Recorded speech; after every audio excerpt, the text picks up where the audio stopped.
उचरह शास्त्र खट पिंग गिरन चढ़ जाय।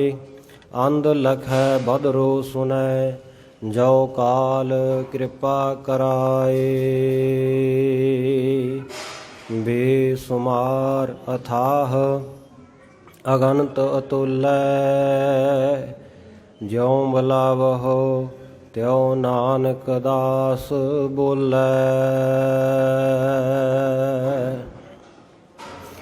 परम सत्कारयोग सतगुरां दी साजी नवाजी गुरु प्यारी गुरु सवारी गुरु खालसा साध संगत जीओ। जुगो जुग अटल गुरता गद्दी ते शुभाएमान। दसां पातशाहियां दी आत्मक जोत सतगुरु धन धन साहिब श्री गुरु ग्रंथ साहिब महाराज सच्चे पातशाह जी की अपार किरपा रहमत बख्शिश हुई है।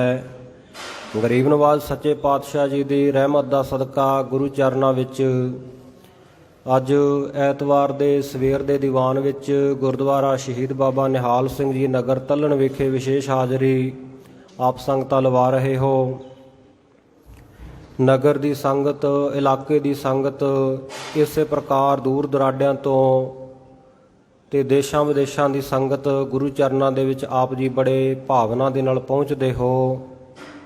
आप जी गुरमुख प्यारां की रसना तो गुरु की बाणी दी सतगुरां दे निर्गुण स्वरूप दी अकाल पुरख वाहिगुरू दी उस्तत कथा सरवण कर रहे सी। आओ जिन्ना समा गरीब नवाज सच्चे पातशाह होर बख्शिश करते हैं तकरीबन 9 बजे तक, क्योंकि 9 बजे भोग आरंभ हो जाते हैं अखंड पाठ साहिब दे। आपां रल मिल के गुरबाणी गुरमत दी विचार गुर इतिहास महापुरखां दे जीवन की बाबत सरवण करिए। सरबत विचारां की सांझ तो पहला सतगुरां की बख्शिश की हुई पवित्र गुरफतेह की सांझ रसना की सफलता अर्थे करिए। कोई भी रसना वांझी ना रह जाए। जिन्ने गुरु चरनां विच जुड़ बैठे हो माई भाई, और इस प्रकार जिथों तक आवाज़ जा रही है बड़े प्यार दे नाल दोवें हाथ जोड़ के आखो जी वाहिगुरू जी का खालसा वाहिगुरू जी की फतेह। दास दोबारा फिर अर्ज करे कि गुरफतेह की सांझ, क्योंकि सतगुरु का यह हुक्म है आगे आवत सिंह जो पावै वाहिगुरू जी की फतेह बुलावै। ਜਿਹੜਾ भी गुरु का सिख गुरु के सिख नूं मिले तो आपस में गुरसिखां की गुरफतेह की सांझ, जिवें हरेक धर्म का शिष्टाचार का नियम है एक दूजे नूं मिलण दे समय हरेक धर्म के लोग हरेक देश के लोग हरेक सभ्याचार के लोग वो आपो अपना तरीका वरतते हैं। कोई हथ मिलाउंदा है, कोई गलवक्कड़ी पा के मिलता है, कोई गुड मॉर्निंग कहता है, कोई इस प्रकार नमस्कार कहता है, नमस्ते कहता है। सतगुर सच्चे पातशाह जी ने सानू ये जो गुरफतेह बख्शिश की है, जिन्हों बुलाउण दे नाल 2 बार वाहिगुरू का जाप साडे अपने मुखारबिंद तो हुंदा है ते 2 बार सामने वाला वाहिगुरू मंत्र का उचारण करता है। तो इस प्रकार 4 बार वाहिगुरू का नाम जपिया जाता है। 2 बार कन्नां नाल सुनिया, 2 बार रसना नाल जपिया, साडे कंन भी सफले हो गए, साडी जुबान भी सफली हो जाती है। इस करके आप हमेशा अरदास करते हैं कि सेई प्यारे मेल जिन्ना मिलिया तेरा नाम चित आवे। वाहिगुरू दे प्यारिਆਂ ਨੂੰ मिल के नाम किवें चेते आउंदा है, क्योंकि पहली नज़र ही पहली तकनी दे विच ही जदों आपां सन्मुख होने आ गुरु के सिख दे ते वो वाहिगुरू जी का खालसा वाहिगुरू जी की फतेह कहंदा ना, तो वाहिगुरू उदों ही चेते आ जांदा है। क्योंकि साडा मन तां भुल्लिया फिरदा हुंदा है ते उहदे सन्मुख आउण दे नाल गुरसिखां दे सरूप दे दर्शन करन दे नाल कि ये वाहिगुरू दा प्यारा है, ये गुरु का प्यारा है, वाहिगुरू परमेश्वर का नाम चेते आउंदा है। सो इस करके सतगुरु का हुक्म है कि गुरफतेह की सांझ उच्ची गज वज के करनी है। मैं दोबारा फिर अर्ज करा, एक बारी फिर बोलो जी वाहिगुरू जी का खालसा वाहिगुरू जी की फतेह। शहीद संत बाबा निहाल सिंह जी, संत बाबा हरनाम सिंह जी दे इस तप अस्थान के उत्ते जिथे उन्हां महापुरखों ने बहुत घालना घाली, गुरु की संगतां वास्ते करनी कमाई की, खूह का जल का सोमा खूह की खुदवाई उन्हां महापुरखों ने की। इस प्रकार उन्होंने जिउंदे जी तो बहुत सेवावां निभाईयां, ਜੀਵਨ ਪਰਯੰਤ ਸੇਵਾਵਾਂ ਨਿਭਾਉਂਦੇ ਰਹੇ। ਇਸ ਲੋਕ ਤੋਂ ਪਰਲੋਕ ਚਲੇ ਜਾਣ ਬਾਅਦ, ਅਕਾਲ ਪੁਰਖ ਦੇ ਵਿੱਚ ਸਮਾ ਜਾਣ ਤੋਂ ਬਾਅਦ ਵੀ ਅੱਜ ਉਹਨਾਂ ਮਹਾਂਪੁਰਖਾਂ ਦੀ ਇਹ ਬੰਦਗੀ ਦਾ ਹੀ ਪ੍ਰਤਾਪ ਹੈ ਕਿ ਇੱਥੇ ਆਪ ਸਮੂਹ ਸੰਗਤਾਂ ਦੇਸ਼ਾਂ ਵਿਦੇਸ਼ਾਂ ਤੋਂ ਪਹੁੰਚਦੇ ਹੋ, ਮਨ ਦੀਆਂ ਭਾਵਨਾਵਾਂ ਗੁਰੂ ਚਰਨਾਂ ਵਿੱਚ ਵਿਅਕਤ ਕਰਦੇ ਹੋ ਤੇ ਸਤਿਗੁਰੂ ਸੱਚੇ ਪਾਤਸ਼ਾਹ ਜੀ ਸਭ ਦੀਆਂ ਮਨੋਕਾਮਨਾਵਾਂ ਪੂਰੀਆਂ ਕਰਦੇ ਹਨ। ਮਹਾਂਪੁਰਖਾਂ ਦੇ ਦਰ ਦੇ ਉੱਤੇ ਜੰਗਲ ਵਿੱਚ ਮੰਗਲ ਲਾ ਦਿੰਦੇ, ਜਿੱਥੇ ਹੋਵੇ ਵਾਸਾ ਸੰਤਾਂ ਦਾ। ਜੰਗਲਾਂ ਦੇ ਵਿੱਚ ਮੰਗਲ ਲੱਗ ਜਾਂਦੇ ਆ, ਜਿੱਥੇ ਕੋਈ ਰੱਬ ਦਾ ਪਿਆਰਾ ਰੱਬੀ ਰੂਹ ਨਾਮ ਜਪਣ ਵਾਲਾ ਪਰਮੇਸ਼ਰ ਦਾ ਬੰਦਾ ਬੈਠ ਜਾਵੇ ਨਾ ਜਾ ਕੇ।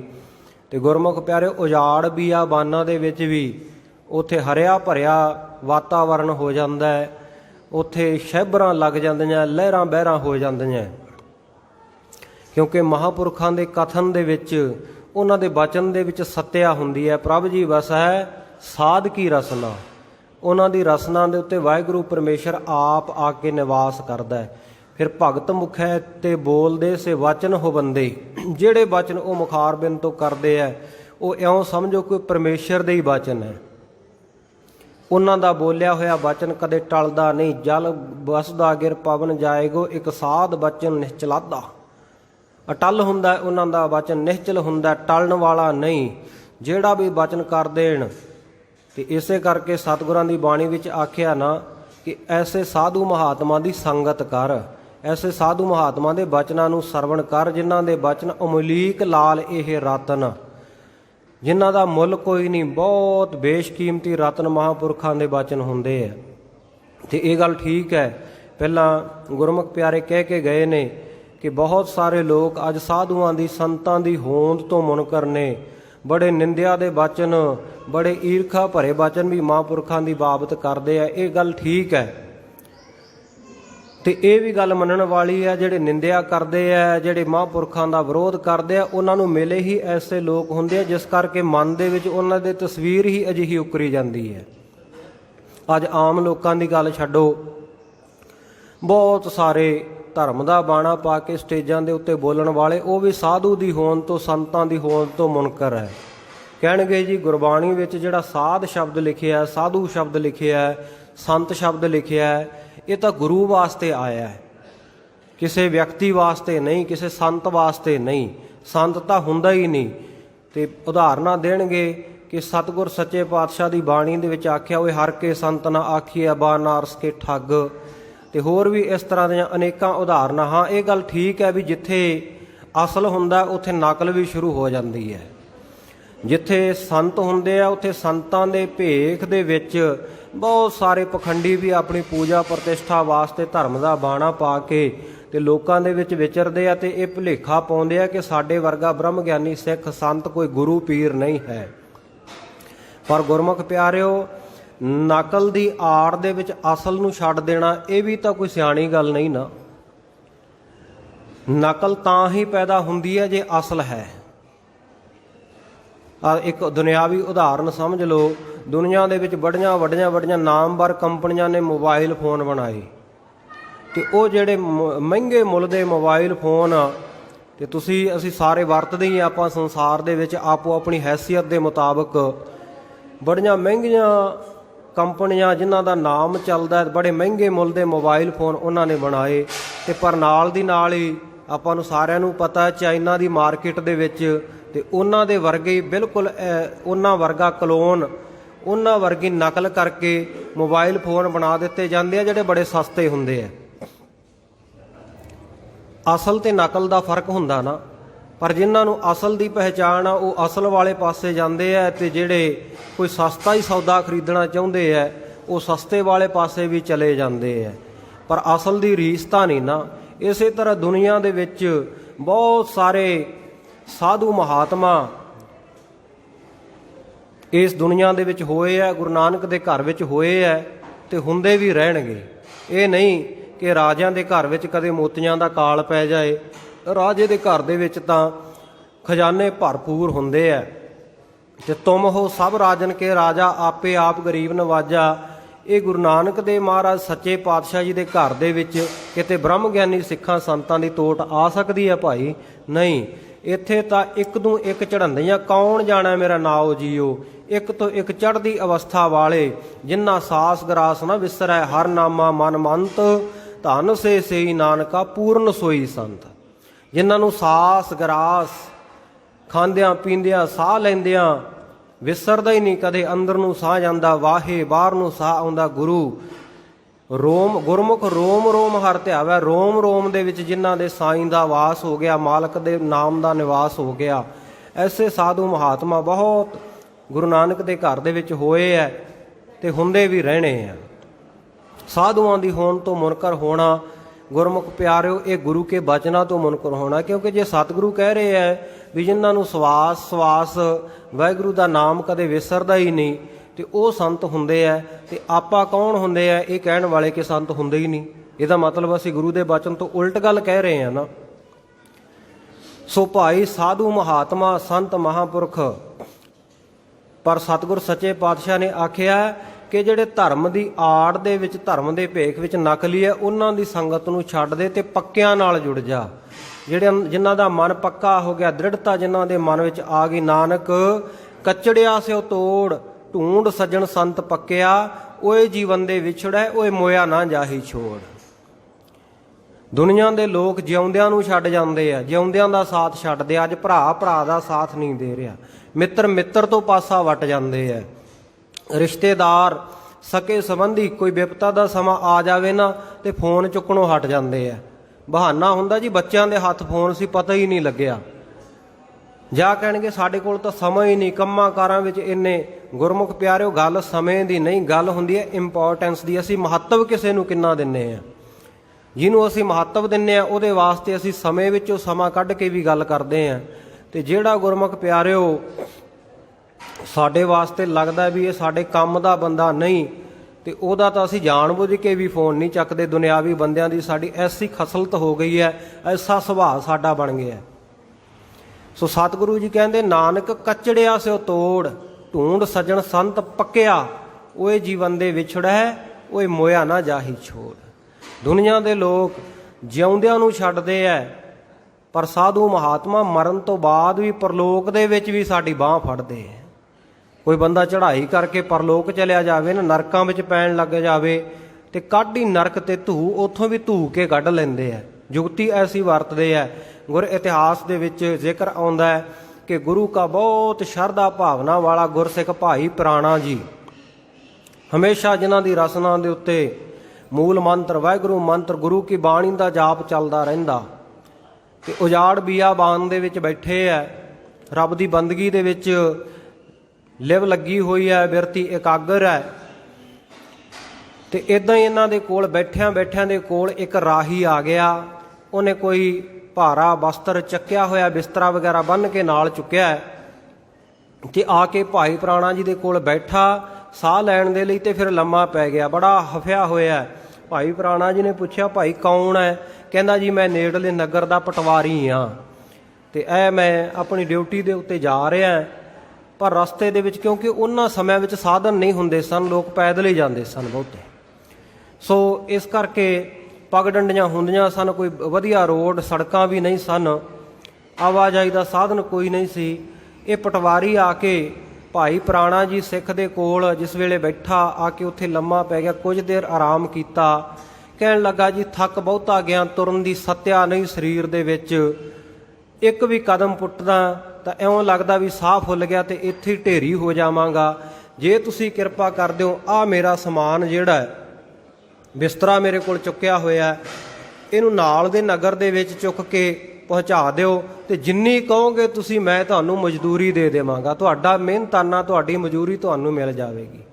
ਭਾਈ ਪ੍ਰਾਣਾ ਜੀ ਗੁਰੂ ਕਾ ਪਰ ਉਪਕਾਰੀ ਸਿੱਖ, ਪਰ ਉਪਕਾਰ ਨਿਤ ਚਿਤਵਤੇ ਨਾਹੀ ਕਛ ਪੋਚ, ਜਿਨ੍ਹਾਂ ਦੇ ਮਨ ਦੇ ਵਿੱਚ ਹਮੇਸ਼ਾ ਪਰ ਉਪਕਾਰ ਹੀ ਚੱਲਦਾ ਹੈ, ਕਿਉਂਕਿ ਗੁਰੂ ਕੀ ਸਿੱਖਿਆ ਮਨ ਦੇ ਵਿੱਚ ਵਸੀ ਆ ਨਾ। ਜਦੋਂ ਤੱਕ ਗੁਰੂ ਕੀ ਸਿੱਖਿਆ ਮਨ ਵਿੱਚ ਵਸਦੀ ਨਹੀਂ, ਓਨੀ ਦੇਰ ਤੱਕ ਅਸੀਂ ਪਰ ਉਪਕਾਰੀ ਨਹੀਂ ਬਣ ਸਕਦੇ। ਜਦੋਂ ਤੱਕ ਸਤਿਗੁਰੂ ਨੇ ਸਾਨੂੰ ਨਹੀਂ ਰਜਾਇਆ ਨਾ, ਸਾਡੇ ਹਿਰਦੇ ਦੇ ਵਿੱਚ ਦਇਆ ਨਹੀਂ ਪੈਦਾ ਕੀਤੀ, ਤੇ ਗੁਰਮੁਖ ਪਿਆਰੋ ਇਹ ਮਤਾ ਸਮਝੋ ਕਿ ਅਸੀਂ ਧਰਮੀ ਆ। ਦਇਆ ਧਰਮ ਕਾ ਮੂਲ ਹੈ, ਪਾਪ ਮੂਲ ਅਭਿਮਾਨ। ਜੇ ਦਇਆ ਪੈਦਾ ਹੁੰਦੀ ਹੈ ਸਾਡੇ ਹਿਰਦੇ ਦੇ ਵਿੱਚ, ਤਾਂ ਸਮਝ ਲਓ ਕਿ ਅਸੀਂ ਧਰਮ ਵਾਲੇ ਪਾਸੇ ਸਾਡੇ ਕਦਮ ਚੱਲਣੇ ਸ਼ੁਰੂ ਹੋ ਗਏ ਆ। ਦਇਆ ਆਈ, ਤਰਸ ਆਇਆ, आख्या पटवारी साहब मैं मजदूरी कोई पैसों की नहीं लेनी, एक काम करो मैं तुहाडा ये समान चुक के तुहाडा बिस्तरा चुक के तुहाडे नाल नाल चलदा तुहाडी मंजिले मकसूद तक पहुँचा आउना है। तो तुसी करना की है भी जां तां जांदे जांदे गुरु की गल मैनू सुणाउंदे जाओ, मैं सुनदा जावांगा, ते जां फिर इउं करो भी सुणाउंदा मैं जावांगा ते सुणदे तुसी जाओ। वो कहंदा जी ठीक है भी तुसी सुणाओ, मैं तां कदे कोई सत्संग नहीं कीता, कोई चंगा कर्म कीता नहीं, दुनियावी झमेलियां दे विच उलझिया होया है, ते इस करके मैं नहीं सुणा सकदा, मैं सुण सकदा चलो, क्योंकि लोड़ काढ़ दी मां हुंदी है ना, मजबूरी होवे ते उत्थे बंदा सब कुछ करदा है। नहीं तो चंगा भला बंदा सुख आराम दे विच ते गुरुद्वारे दा स्पीकर चलदा होवे ना, ते आंढी गुआंढी शिकायतां कर लग पैंदे आ प्रबंधक कमेटी कोले आके, कहंदे जी गुरुद्वारे दा भाई जी स्पीकर विच आवाज़ बहुत उच्ची दिंदा, बड़ा उच्ची पाठ दा ਜਿਹੜਾ बोल साडे घरे सुनदा आवाज़ सुनदी है, साडे बच्चों की पढ़ाई खराब हुंदी है। उदां भावें बच्चे सारा दिन मोबाइल फोन नाल चिंबड़े रहण ते अंगूठा घसा घसा के वो मोबाइल फोन की स्क्रीन भी घसा देण, सारा दिन टीवी के अगे बैठे रहण, कार्टून वेखदे रहण, ते बीबियां घरां विच लड़ीवार सीरीयल चलदे होण ते उन्हां दे उत्ते सारा सारा दिन लंघ जांदा होवे, भाई सारा दिन फिल्मां वेखदे रहण, क्रिकेट दे मैच वेखदे रहण, उस वेले साडा समां खराब नहीं हुंदा, उस वेले सानूं कोई डिस्टरबेंस नहीं। हाँ घर दे विच विआह शादी होवे, आंढ गुआंढ दे विच सारी सारी रात डीजे चलदे, सानूं कोई डिस्टरबेंस नहीं, कदे साडे बच्चों की पढ़ाई खराब नहीं, असीं कदे शिकायत नहीं करदे। हालांकि आवाज़ पोल्यूशन उहदे नाल भी बहुत हुंदा है, पर गुरु की बाणी की जिथे आवाज़ जाती है उत्थे तां वातावरण शुद्ध हुंदा ना। कहणगे जी बड़ा सो ऐसा भी समा आ जाता है जदों कदे मजबूरी बन जावे, फिर मजबूरी बस बंदा जाके कहंदा जी हुण तां साडा बापू आखिरी साहां ते है, ना तां ये ठीक हुंदा ना खैड़ा छुटदा, भाई जी साडे घर आओ सुखमनी साहब दा पाठ सुना जो, शायद साडे बापू की गति हो जे। क्योंकि लोड़ वेले बंदा ते सतगुर सच्चे पातशाह की बाणी विच भगतां दी रसना तो सतगुरु जी उचारण करदे, कबीर काम परे हर सिमरिया ऐसा सिमरो नित, अमरापुर बासा करो हर गया बहोरा बित। कहंदे जिहड़े रब नूं तू कम पैण ते सिमरदा, कम पैण ते चेते करदा ना, उहनूं जे नित ही सिमरे, नित ही चेते रखे, नित ही उहदा शुक्र अदा करे, शुकराना करे उहदा भी वाहिगुरू तेरियां दित्तियां होईयां दातां नाल मौजां माण रहे हैं, ते किरपा रखी, मेहर दा हत्थ साडे सिर ते रखी, तेरा सदका असीं हमेशा सफलतावां दे विच असीं कामयाब हुंदे रहीए, सफलता साडे कदम चुमे, हरेक काम विच सानूं सफलता मिले। सो रहो विचार ये पटवारी साहब चल पे, भाई साहब जी ने इन्हां दे वो बिस्तरा जिहड़ा भार सी कोल वो चुक्या, बैग इन्हां दा चुक लिया, तुरे जांदे आ मार्ग चलत हरे हर गाई है, रस्ते विच जांदे आ बाणी पढ़दे गए, पटवारी सुणदा गया, भाई साहब ने गुरु कीआं साखियां शुरू कीतियां, ते इउं उहदी मंजिले मकसूद दे उत्ते पहुंचा के जदों वापस मुड़न लगे ना, कहंदा जी तुहाडा बड़ा शुक्रिया, बड़ी मेहरबानी, तुसीं बड़ा उपकार कीता है, तुहाडा देण दित्ता नहीं जा सकदा। उस वेले भाई प्राणा जी जिहड़े ब्रह्म ਗਿਆਨੀ सिख सन ना, अंतर्यामता दे नाल उन्हां ने वेखिया कि ये पटवारी दे तां दिन ही बड़े थोड़े रह गए, 8 दिनां बाद इहने चढ़ाई कर जाना है, ते जिथे आ परोपकार कीता है इहनूं इहदी आ मंजिल तक पहुँचाया है, जिहड़ी परमात्मा तक पहुँचण वाली मंजिल है। गुरु के सिख दे मन विच दया आ गई कि उस मंजिल तक भी इहनूं जरूर पहुँचाउणा चाहीदा, चाहे कुछ घड़ियां ही सही इहने मेरे नाल रह के गुरु के बचन तां उचारे आ ना। दास बेनती कर रहा सी, नानक कचड़िया से तोड़ ढूंढ सजन संत पक्किया, जिहड़े पक्के संत है ओए जीवन दे विछड़े, ओए मोया ना जाही छोड़। किवें दुनिया ते जाण तो बाद भी वो वचन निभाउंदे है, किवें रखिया करदे है। गुरु प्यारिओ पटवारी ने जदों सुनिया ना भी 8 दिन मेरे रह गए तो थोड़ा निराश जा हो गया, निम्मो झूणा जा हो गया, कहंदा जी हुण की कीता जावे। कहंदे वेख भाई तू सारी उम्र कोई चंगा कर्म नहीं कीता, कोई सत्संग नहीं कीती, किसी लोड़वंद दे उत्ते दया करके उहदी सहायता नहीं कीती, गरीब दा मूँह गुरु की गोलक जाण के ते कदे गरीब लोड़वंद नूं किसे नूं कोई तू पैरों नंगे नूं कोई बस कोई बूट कोई चप्पल नहीं पहनाए, कोई जुत्ती नहीं पहनाई, तन तो नंगे नूं कोई वस्त्र नहीं पहनाए। इसे प्रकार तू किसी भी लोड़वंद की कदे सहायता नहीं की, कर्म धर्म के रस्ते उत्ते चलिया नहीं, पर तू आ जिहड़ी संगत कीती इहदा फल तैनूं जरूर मिलेगा। क्योंकि गुरु नानक दे घर दे विच गुरमुखो ये सिद्धांत है कि कोई आके इत्थे तिल मात्र भी सेवा कर जे ना, एक डक्का भी चक के साइड ते रख देवे ते ओदी भी सेवा प्रवान हुंदी है। एक तिल नहीं भन्ना घाले, एक तिल मात्र भी घालना किसी दी वाहिगुरू परमेश्वर अजाई नहीं जान दिंदा। आख्या जदों तेरा दरगाह दे विच लेखा जोखा होवेगा ना, धर्म राय जब लेखा मंगै ते उस वेले कहंदे तूं ये गल चेते रखी भी मैं सतसंगत कीती सी कुछ घड़ियां, गुरु की बाणी सुनी सी, गुरु के बाणी दे विचार सुने सन, गुरु की कथा सुनी सी। उस वेले भाई प्राणा जी कहन लगे तू ना ये सतसंग दा फल पहला मंग लई, आखी मैनू सतसंग करवा दिओ थोड़ा समा जे इहदा फल देना चाहुंदे हो। तो उन्हें कहा जी सत बचन ठीक है।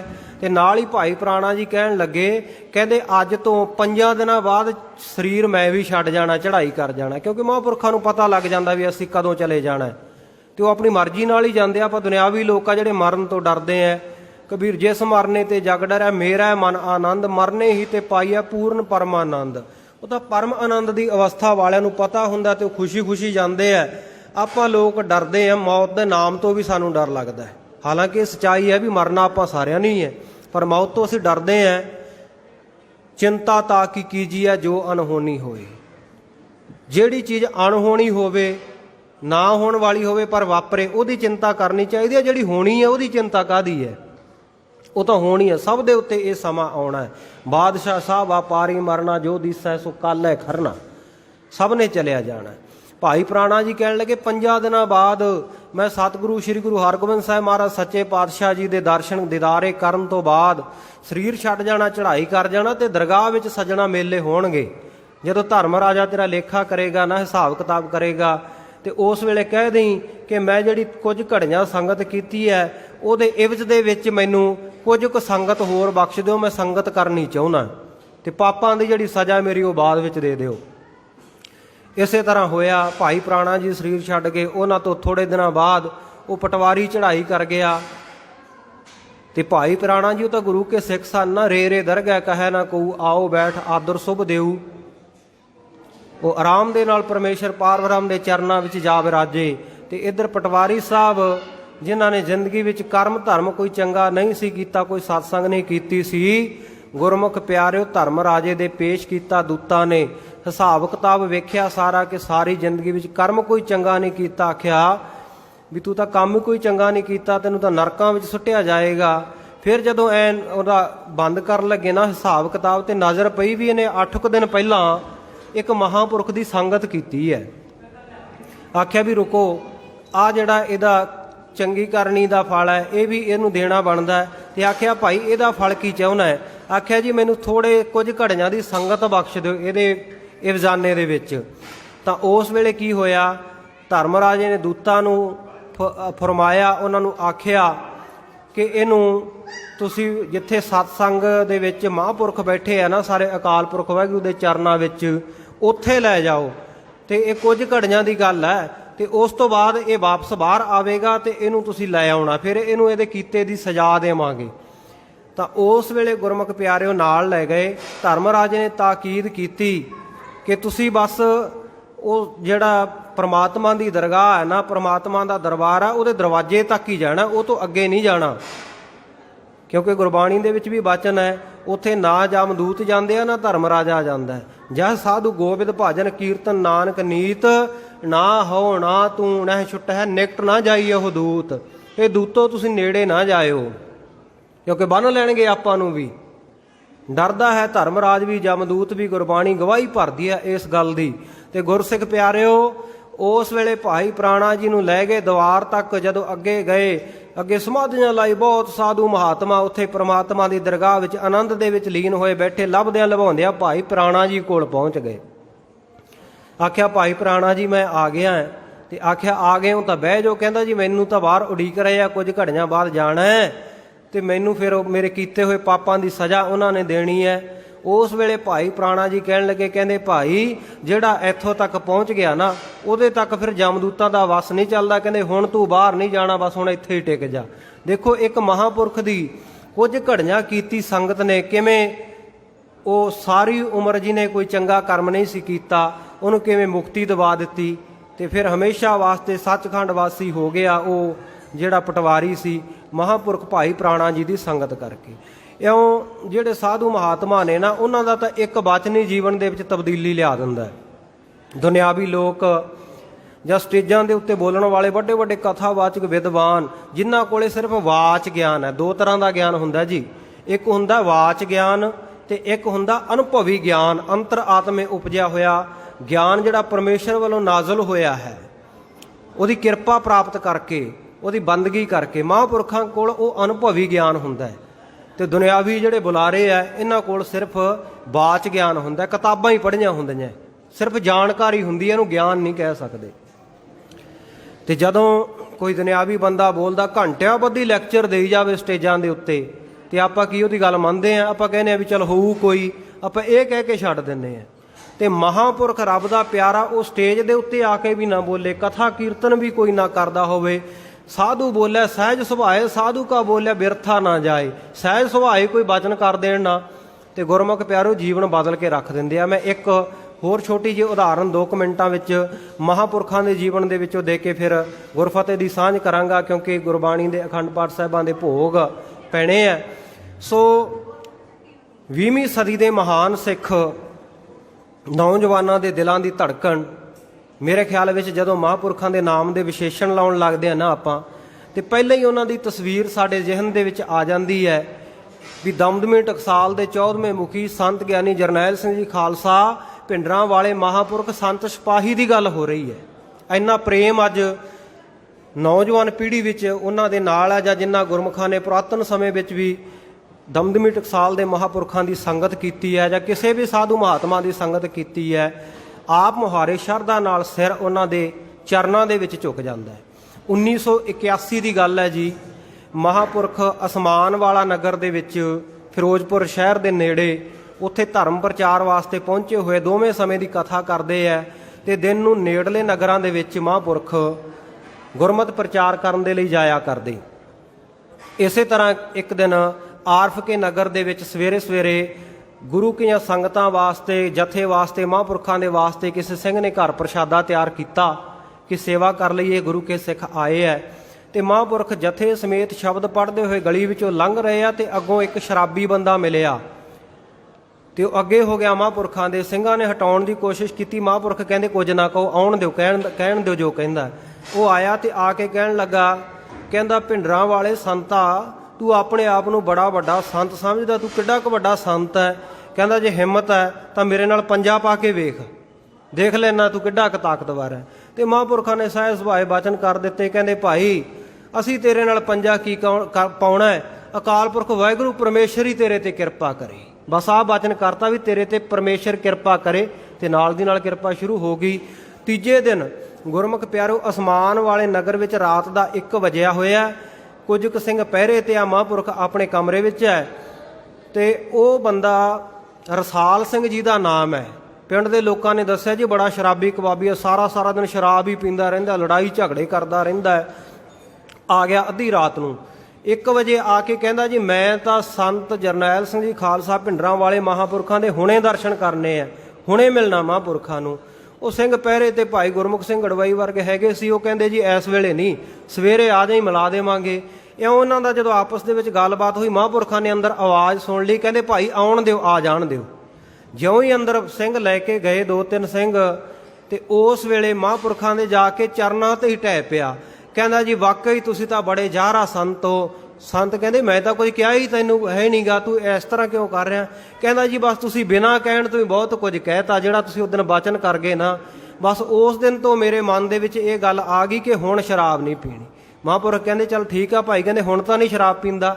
ਕਹਿੰਦਾ ਜੀ ਬਿਲਕੁਲ ਨਹੀਂ ਸ਼ਰਾਬ ਪੀਂਦਾ। ਤੇ ਉਹ ਭਾਈ ਰਸਾਲ ਸਿੰਘ ਐਸਾ ਫਿਰ ਸਿੰਘ ਸਜਿਆ ਮਹਾਂਪੁਰਖਾਂ ਦੇ ਬਚਨ ਦੇ ਨਾਲ। ਮਹਾਂਪੁਰਖਾਂ ਨੇ ਆਖਿਆ ਭਾਈ 2 ਦਿਨਾਂ ਬਾਅਦ ਅੰਮ੍ਰਿਤ ਸੰਚਾਰ ਹੋਣਾ, ਅੰਮ੍ਰਿਤ ਛਕ ਲੈ, ਤਿਆਰ ਬਰ ਤਿਆਰ ਬਾਣੀ ਬਾਣੇ ਦਾ ਧਾਰਨੀ ਬਣ ਜਾ, ਗੁਰੂ ਕੀ ਸੰਗਤ ਦੀ ਸੇਵਾ ਕਰਿਆ ਕਰ। ਤੇ ਗੁਰਮੁਖ ਪਿਆਰਿਓ ਫਿਰ ਸਾਰੀ ਜ਼ਿੰਦਗੀ ਉਹਨੇ ਮਹਾਂਪੁਰਖਾਂ ਵਾਲਾ ਜੀਵਨ ਬਤੀਤ ਕੀਤਾ। ਭਾਈ ਰਸਾਲ ਸਿੰਘ ਆਰਫ ਕੇ ਨਗਰ ਦੇ ਨੇ 1984 ਵਿੱਚ ਜਦੋਂ ਦਰਬਾਰ ਸਾਹਿਬ ਦੇ ਉੱਤੇ ਭਾਰਤੀ ਹਕੂਮਤ, ਇੰਦਰਾ ਹਕੂਮਤ ਦੇ ਵੱਲੋਂ ਫੌਜਾਂ ਚਾੜ ਕੇ ਹਮਲਾ ਕੀਤਾ ਗਿਆ ਨਾ, ਉਹਨਾਂ ਦਿਨਾਂ ਦੇ ਵਿੱਚ ਇਹ ਭਾਈ ਰਸਾਲ ਸਿੰਘ ਮਹਾਂਪੁਰਖਾਂ ਦੇ ਕੋਲ ਸੀ।